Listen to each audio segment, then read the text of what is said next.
পাখি কান পরিষ্কার করে দিচ্ছে। এই দেখতে পাচ্ছেন দাড়ি কামড়াচ্ছে, দেখতে পাচ্ছে এই দাড়ির ভিতরে যে কান,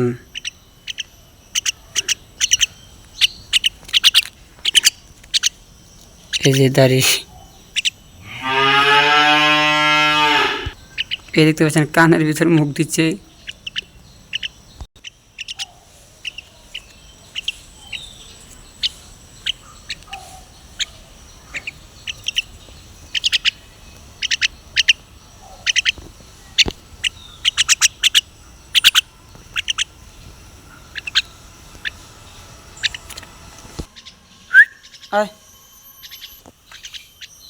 এই যে মাথার মধ্যে আসলো, এখন তাকে আমরা খাবার খাওয়াবো। এই যে নে।